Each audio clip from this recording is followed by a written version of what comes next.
Selamat hari Minggu, jemaat terkasih di dalam Tuhan Yesus Kristus. Hari ini kita memasuki minggu terakhir di bulan Agustus. Dan hari ini berketepatan dengan hari di mana GKI Klasis Jakarta 1 mengadakan pertukaran pelayanan mimbar.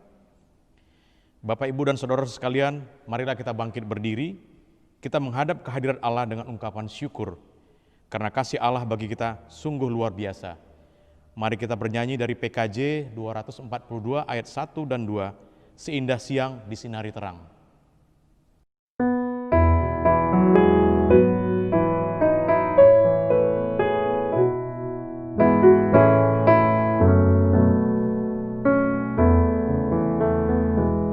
Seindah siang disinari terang, cara Tuhan mengasihiku.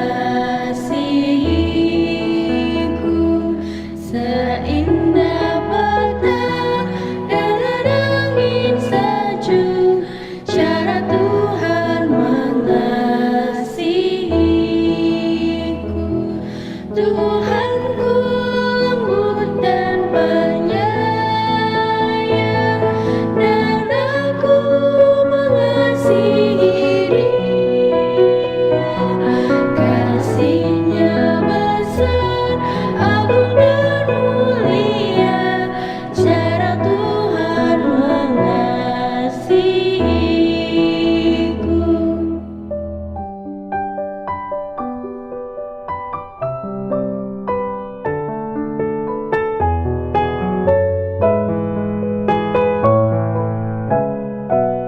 Sedalamnya laut, seluas angkasa, cara Tuhan mengasihiku.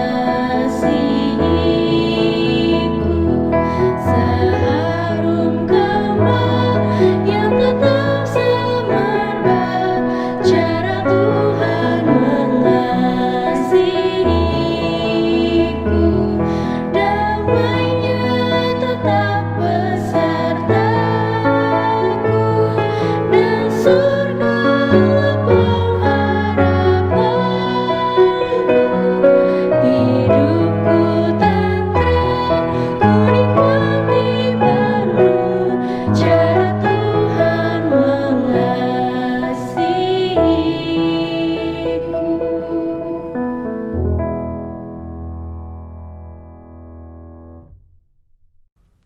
Pertolongan kita adalah di dalam nama Tuhan yang menjadikan langit dan bumi.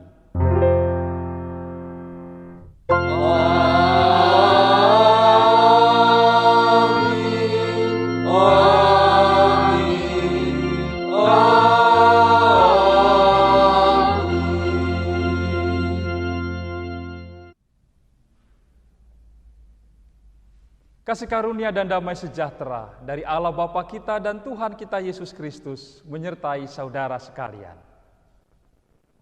Beserta saudara juga. Bapak, Ibu, saudara-saudari yang Tuhan kasihi, menyelami dan memahami pikiran Allah adalah sebuah proses yang harus terus terjadi dalam kehidupan kita. Memahami kehendak Tuhan di tengah pandemi ini, dengan tema memahami yang dipikirkan Allah. Kiranya kita semakin memuji dan memuliakan Tuhan dalam setiap pengenalan kita akan Allah. Nas pembuka diambil dari Yeremia pasal 15 ayat 16 demikian. Apabila aku bertemu dengan perkataan-perkataanmu, maka aku menikmatinya. Firman-Mu itu menjadi kegirangan bagiku dan menjadi kesukaan hatiku, sebab nama-Mu telah diserukan atasku. Ya Tuhan Allah semesta alam. Mari, Bapak Ibu terkasih, kita bersama-sama datang ke hadapan Tuhan, memohon pengakuan dosa dan pengampunan dari Tuhan. Mari berdoa. Allah yang Maha Kasih, inilah kami umat-Mu, yang datang ke hadapan-Mu karena menyadari dosa pelanggaran kami, dan juga menyadari akan rahmat-Mu, kasih-Mu yang menyatakan pengampunan. Karena itu ya Allah, kami memohon kepadamu, ampunilah kami Ampunilah sesama kami, ampunilah bangsa kami. Kami semua yang seringkali tidak mau memahami apa yang Allah kehendaki, sehingga kami tidak mengerjakan dengan sungguh-sungguh kehendak Allah itu.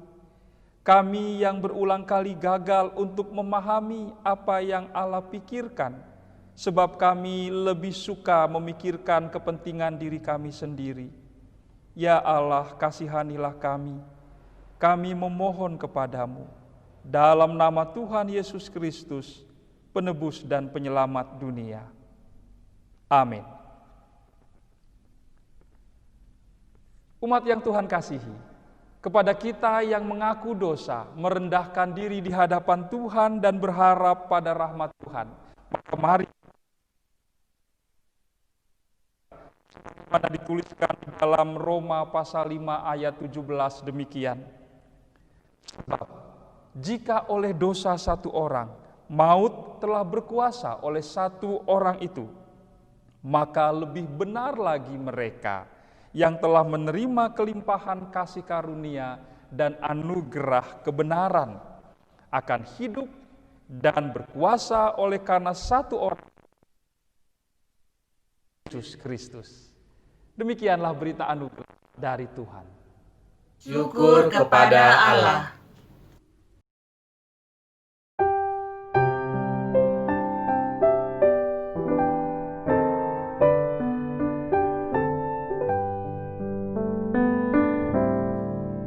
Ya Tuhan, tiap jam ku memerlukan-Mu.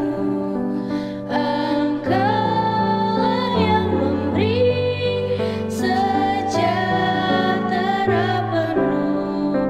Setiap jam ya Tuhan, Di-Kau ku perlukan. Ku datang juru selamat, berkatilah.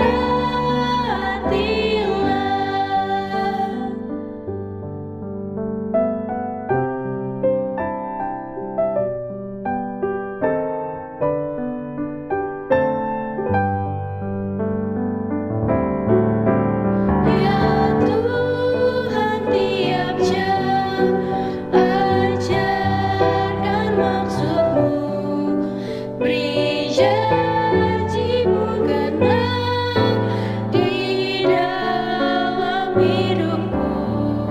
Setiap jam ya Tuhan, Di-Kau ku perlukan.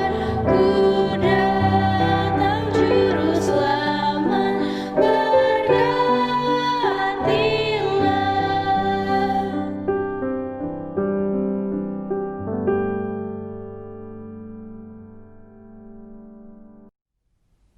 Bapak, Ibu, Saudara-saudari yang Tuhan kasihi, tiba waktu bagi kita untuk merenungkan firman Tuhan. Mari kita buka hati bagi firman Tuhan untuk ditaburkan, dan kita memohon tuntunan Roh Kudus. Mari berdoa. Kami bersyukur ya Allah mendapat kesempatan untuk bersama-sama menyambut serta merenungkan firman-Mu.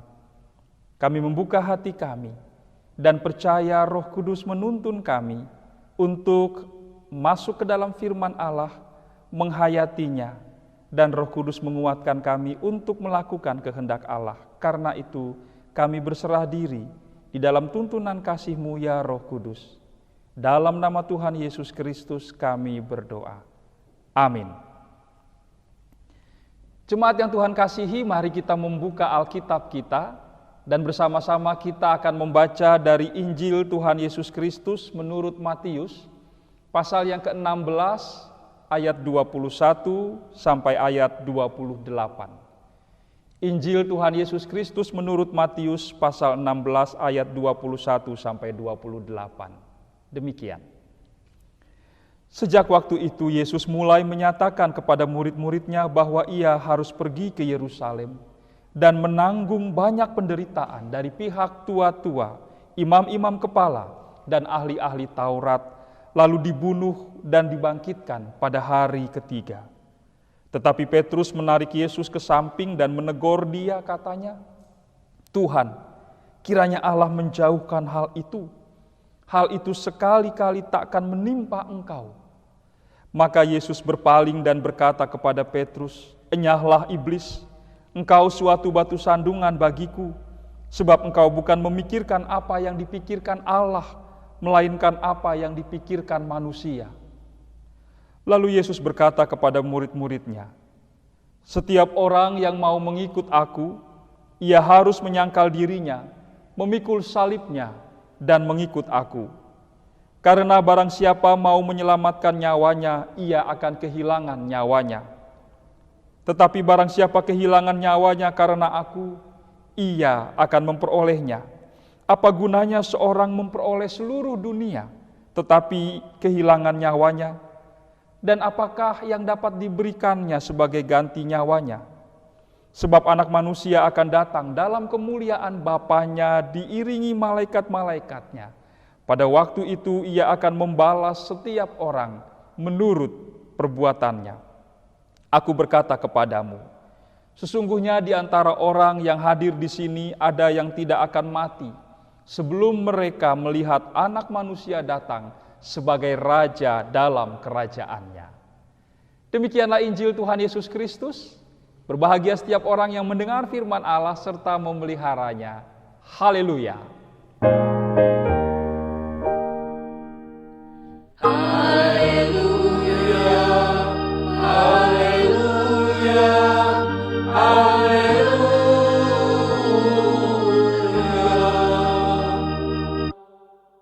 Bapak, Ibu, saudara-saudari yang Tuhan kasihi, ada sepasang suami istri yang kehidupannya sederhana.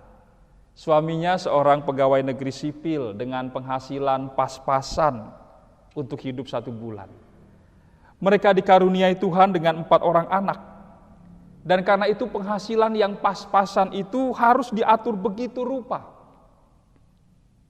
Salah satu anak mereka yang mulai beranjak besar, satu hari bertanya kepada ibunya begini, "Mengapa Bapak dan Mama masih saja mau menerima keluarga yang datang dari kampung untuk tinggal bersama kita di sini?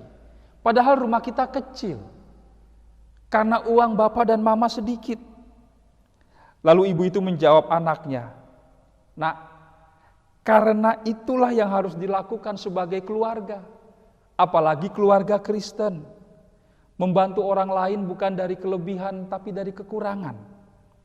Jangan menunggu kita harus kaya dulu baru membantu, tetapi bantulah orang lain dengan apa yang kita punya." Nah, Bapak, Ibu, saudara-saudari yang Tuhan kasihi, jawaban ibunya membuat anak itu memahami apa arti memberi dari kekurangan meskipun berat. Meskipun tanggung jawab itu tidak ringan untuk dipikul, tetapi dijalani dan tetap dilakukan. Dan itu sebuah momen pembelajaran tentang arti iman lewat percakapan sederhana dengan ibunya yang menghayati panggilan Kristus.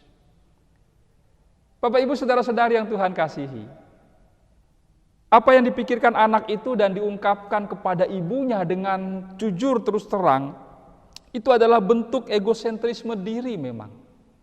Merasa rugi karena membantu orang lain, melakukan kebaikan, mengerjakan kebenaran, ada kepentingan diri sendiri juga yang terusik, yang harus dilepaskan. Dan Petrus juga merasa terusik dengan perkataan Yesus tentang segala penderitaan yang harus ditanggung oleh Yesus dalam rangka menyatakan kasih dan anugerah Allah, bahkan sampai pada kematiannya. Dan Petrus marah karena itu. Petrus tidak senang mendengar itu. Sampai-sampai Injil dengan terus terang mengatakan tadi, Petrus menarik Yesus ke samping dan menegur Yesus atas perkataan Yesus itu. Petrus tidak ingin Yesus menderita, iya. Tetapi lebih dari itu, Petrus tidak ingin Yesus kalah. Sebab sebagaimana yang Petrus akui sebelumnya, Yesus adalah Mesias. Seperti dicatat dalam Injil Matius pasal 16 ayat 16, ketika Simon Petrus dengan gagah menjawab, "Engkau adalah Mesias, Anak Allah yang hidup." Dan karena itu bagi Petrus, Yesus tidak boleh menderita dan kalah, melainkan harus menang, berjaya, menghancurkan semua lawan-lawan mereka, terlebih lagi Romawi. Lalu setelah itu Yesus menegakkan kerajaan Israel yang bahkan lebih hebat daripada pada zaman Daud dan Salomo. Dan karena itulah Yesus menegur Petrus dengan tegas, "Enyahlah iblis, sebab engkau memikirkan apa yang dipikirkan manusia, bukan apa yang dipikirkan Allah." Ibu bapak saudara-saudari yang Tuhan kasihi, hal yang Allah pikirkan, hal yang Allah kehendaki, itulah yang dinyatakan oleh Yesus di dalam karyanya, dalam pemberian dirinya. Yesus yang memberi dirinya sebagai kurban, menderita, disalibkan, untuk menyatakan anugerah pengampunan kasih Allah, untuk menyelamatkan manusia berdosa, untuk memulihkan kehidupan, bukan membinasakannya. Karena itulah dengan tegas Yesus menegur Petrus, sebab Petrus masih lebih mengedepankan kepentingan dirinya sendiri, keinginan dirinya sendiri, bahkan ambisi dirinya sendiri untuk dapat ikut berkuasa. Kalau Yesus kelak menang atas Romawi dan memerintah atas Israel sebagai raja di raja. Bapak ibu saudara-saudari yang terkasih dalam Kristus, bagaimana kita mewujudkan hidup yang memahami apa yang dipikirkan Allah? Mari kita belajar dari perkataan Yesus tentang 3 hal. Menyangkal diri, kata Yesus. Menyangkal diri berarti menjauhkan kepentingan diri sendiri. Memang bukan berarti kita tidak boleh memperhatikan kebutuhan-kebutuhan diri sendiri. Oh bukan, itu tanggung jawab kita juga untuk memperhatikan kebutuhan diri kita. Tetapi kita tidak boleh menjadikan kepentingan diri kita sendiri sebagai dasar dari semua hal yang kita perjuangkan. Semua hal yang kita lakukan semata-mata didasari oleh kepentingan diri sendiri, itu yang Tuhan tidak kehendaki. Malah sebaliknya, Tuhan menghendaki kita merelakan kepentingan pribadi, melepaskan kepentingan pribadi untuk menyampaikan kasih Allah, menyampaikan kemurahan dan kebaikan Allah bagi sesama manusia dan ciptaan lainnya. Yang kedua, Yesus mengingatkan kita tentang memikul salib. Ibu bapak saudara-saudari, memang merelakan melepas kepentingan pribadi untuk menyampaikan kasih dan kebaikan bukan hal yang mudah. Ketika kita mengerjakan kebenaran Tuhan, ada konsekuensi, ada risiko yang harus kita tanggung. Kadang bahkan akan membawa kita pada kondisi situasi yang berat, berisiko, sulit. Ketika seorang misalnya diminta menjadi penatua, bersama-sama melayani pekerjaan Tuhan melalui jemaat Tuhan. Jelas kesediaan itu punya risiko dan konsekuensi. Ia harus meluangkan waktu, memberikan tenaga, pikiran, bahkan mungkin bertambah banyak kesibukan untuk mengurusi orang lain. Dan itu jelas ada konsekuensi tertentu. Mungkin waktu yang semula diberikan untuk keluarga akan menjadi berkurang. Waktu semula untuk beristirahat, bersantai-santai di rumah menjadi berkurang sebab harus pergi untuk melayani umat Tuhan. Kesediaan menanggung akibat atau konsekuensi dari melakukan kehendak kasih Allah, itulah yang disebut dengan memikul salib. Dan yang ketiga, Yesus menegaskan, ikutlah aku, mengikut Kristus. Menyangkal diri, memikul salib adalah wujud dari kesediaan mengikut Kristus sebab mengenal Kristus. Mengenal cinta kasih-Nya dan merasakan, mengalami, serta rindu untuk membagikan cinta kasih Kristus itu kepada orang banyak. Jadi bukan hanya mengetahui tentang Kristus, bukan hanya mengetahui tentang apa yang Kristus kerjakan. Sebab mengetahui siapa Kristus, apa yang Kristus kerjakan, itu tidak akan membuat orang melakukan apa yang Kristus lakukan. Saya teringat pernah membaca sebuah kisah tentang 2 orang kakak beradik. Sang kakak seorang aktivis membela hak-hak asasi manusia. Dan waktu itu mereka ada dalam pergulatan untuk menghilangkan sistem politik yang memberikan perbedaan perlakuan, diskriminasi terhadap warga negara kulit hitam. Dan sang adik seorang pengacara yang cukup terkenal dan punya klien dari pengusaha maupun penguasa saat itu. Dan ketika sang kakak mendatangi adiknya mengatakan, tolonglah, engkau punya banyak relasi kenalan, orang-orang yang mengambil keputusan bagi negeri kita ini. Bisakah engkau membantu kami mendekati, bicara kepada mereka, agar undang-undang yang menghilangkan diskriminasi ini dapat terwujud? Lalu sang adik yang pengacara cukup terpandang itu, dia mengatakan, Kak, mohon maaf, risikonya terlalu besar bagiku. Kalau aku melakukan apa yang kau minta itu, kemungkinan besar aku akan kehilangan banyak klien, dan itu akan sangat merugikan diriku. Lalu sang kakak dengan sedih mengatakan, adikku, sejak kecil kita dididik oleh orang tua kita untuk percaya dan mengikut Kristus. Tetapi hari ini aku tahu, engkau bukan seorang pengikut Kristus ternyata. Engkau hanya seorang pengagum Kristus. Dan dengan sedih sang kakak ini pergi meninggalkan adiknya. Ibu bapak saudara-saudari yang Tuhan kasihi, mengagumi Kristus belum tentu membuat seseorang mau mengikuti, melakukan apa yang Kristus lakukan. Karena itu pada bagian ketiga tadi, menyangkal diri, memikul salib, dan ikutlah aku, kata Kristus. Menjadi sebuah bagian hidup yang membuat kita ketika mengerjakan ketiga hal itu dengan sungguh-sungguh, maka kita akan hari demi hari semakin memahami apa yang dipikirkan oleh Allah. Bapak, Ibu, saudara-saudari yang Tuhan kasihi, memahami yang dipikirkan Allah akan menuntun hidup kita untuk melihat, merasakan, mengalami, bahkan membagikan begitu banyak keindahan dan kekuatan kasih yang luar biasa. Terlebih di tengah situasi kehidupan yang sulit seperti hari-hari yang kita alami sekarang ini.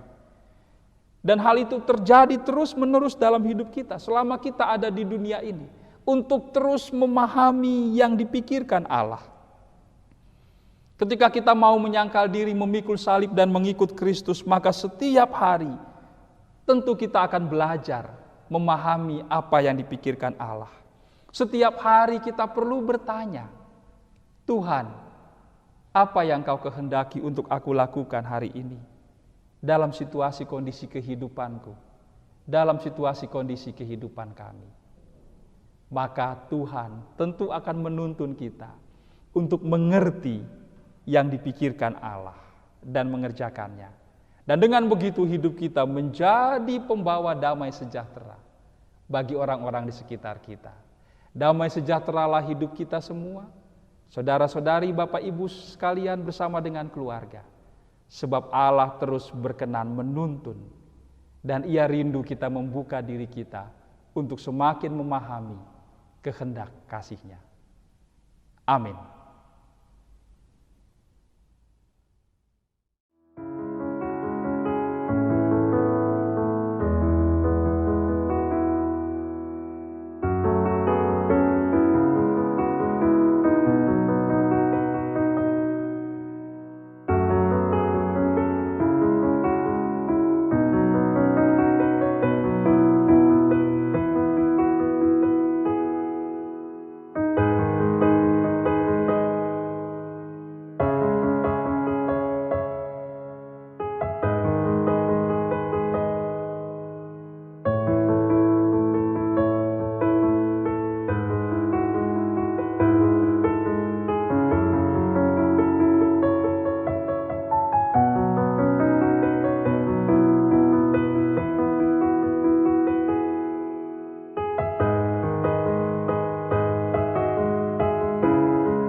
Marilah kita bersama dengan umat Allah di masa lalu, masa kini dan masa depan, mengingat pengakuan pada baptisan kita menurut pengakuan iman rasuli.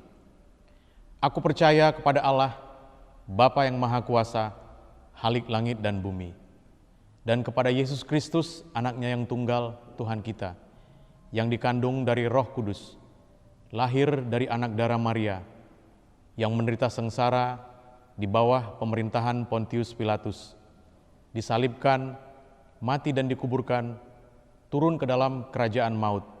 Pada hari yang ketiga, bangkit pula dari antara orang mati, naik ke surga, duduk di sebelah kanan Allah, Bapa yang Maha Kuasa. Dan dari sana ia akan datang untuk menghakimi orang yang hidup dan yang mati. Aku percaya kepada Roh Kudus, gereja yang kudus dan am, persekutuan orang kudus, pengampunan dosa, kebangkitan orang mati, dan hidup yang kekal. Amin. Mari jemaat yang Tuhan kasihi, bersama-sama kita menaikkan doa syafaat ke hadapan Tuhan. Kita satukan hati berdoa. Ya Allah Maha Kasih, Allah yang merindukan agar kami memahami apa yang Allah kehendaki, kami datang ke hadapan-Mu dengan hati yang bersyukur sebab kasih dan kemurahan-Mu terus Engkau nyatakan. Tuntunan tangan kasih-Mu, kekuatan dari-Mu, hikmat-Mu menuntun kami melalui situasi dan kondisi kehidupan yang cukup sulit, bahkan terasa amat sulit bagi sebagian saudara-saudari kami. Kiranya ya Allah Engkau menolong kami semua untuk dapat melalui ini dengan tetap bergandengan tangan, saling menguatkan, saling menopang. Sebagai jemaat Tuhan juga sebagai bagian dari masyarakat negeri ini. Kami mendoakan kiranya Tuhan menolong keluarga-keluarga anak-anak Tuhan, terlebih yang terkena dampak dari pandemi ini. Saudara-saudari kami yang mengalami sakit penyakit, baik karena pandemi ini maupun sakit penyakit lainnya. Dan itu membuat kondisi mereka semakin sulit karena keadaan hari-hari ini. Ya Allah, kiranya kekuatan-Mu atas mereka tersalur tercurah. Dan berkat Tuhan boleh menyegarkan, menguatkan mereka. Apa yang menjadi kebutuhan mereka tercukupi karena berkat Tuhan Engkau curahkan. Engkau juga menolong kami untuk tetap menjadi saudara sahabat yang sedia menopang dan ikut menguatkan saudara-saudari kami. Bagi keluarga-keluarga yang mengalami dampak ekonomi karena pemutusan hubungan kerja maupun harus dirumahkan karena perusahaan tempat mereka bekerja mengalami situasi yang sulit, Engkau juga yang menolong mereka. Hikmat-Mu menuntun, dan kiranya gereja Tuhan juga boleh Tuhan mampukan untuk menjadi saluran berkat Tuhan.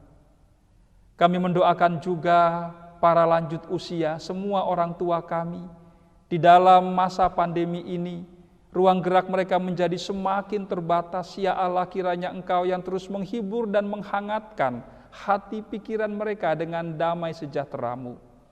Kiranya melalui anak, menantu, cucu-cucu, mereka boleh tetap merasakan kasih sayang dari mereka, sapaan mereka, dan itu boleh menguatkan, menghibur mereka. Berkati pemerintah kami, semua jajaran pemerintah dari pusat sampai ke daerah-daerah, agar mereka mampu menghadapi situasi ini dan mengerjakan tanggung jawab mereka sebaik-baiknya. Berkati para tenaga kesehatan, juga para peneliti di bidang kesehatan, agar mereka dapat mengatasi situasi ini, menemukan obat maupun vaksin, sehingga kami bersama-sama boleh keluar dari keadaan ini. Ya Allah yang Maha Kasih, biarlah kami tetap bersehati, mengerjakan kehendak Allah, sekalipun kehidupan kami masing-masing juga sedang menghadapi kesulitan. Agar kami tetap mengingat Allah mengasihi, menolong dan memampukan kami semua. Doa permohonan kami ini kami letakkan dalam tangan kasih-Mu ya Allah, Bapa di dalam Yesus Kristus, Tuhan dan Penyelamat dunia. Amin. Karena itu saudara-saudara, demi kemurahan Allah, aku menasihatkan kamu supaya kamu mempersembahkan tubuhmu sebagai persembahan yang hidup, yang kudus, dan yang berkenan kepada Allah. Itu adalah ibadahmu yang sejati. Roma 12 ayat 1.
nyatalah damai dan sejahtera diberikan Tuhan.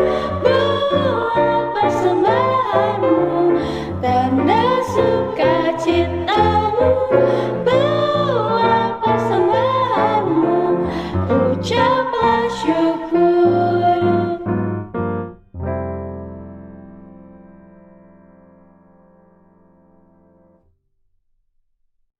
Mari kita berdoa.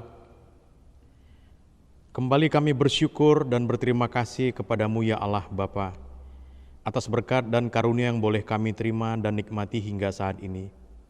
Semua ini kami yakini karena belas kasihan dan kemurahan Tuhan bagi kami. Terimalah ungkapan syukur kami ini melalui persembahan yang kami berikan, dan berkatilah agar persembahan ini boleh kami pakai untuk melayani Tuhan dan sesama kami. Dan biarlah dengan ungkapan syukur ini kami semakin dikuatkan, ada Tuhan yang senantiasa memelihara kami. Dengarlah doa kami di dalam nama Yesus Kristus Tuhan dan Juru Selamat kami. Amin.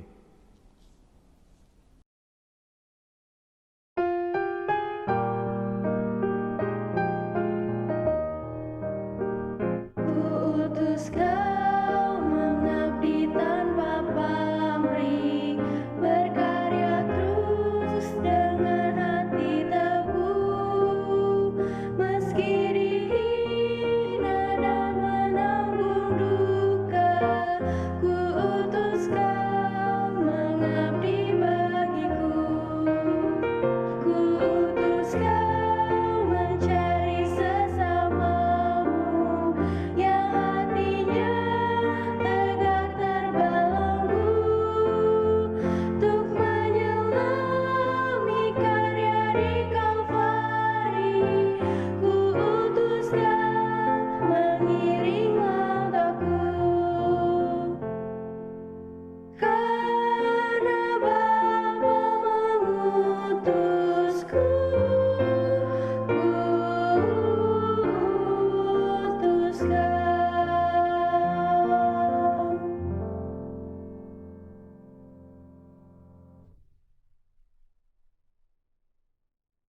Jemaat yang Tuhan kasihi, arahkanlah hatimu kepada Tuhan. Kami mengarahkan hati kami kepada Tuhan. Jadilah saksi Kristus. Syukur kepada Allah, Terpujilah Tuhan. kini dan selamanya. Terimalah berkat dari Tuhan. Tuhan memberkati engkau dan melindungi engkau. Tuhan menyinari engkau dengan wajah-Nya dan memberi engkau kasih karunia. Tuhan menghadapkan wajah-Nya kepadamu dan memberi engkau damai sejahtera. Amin.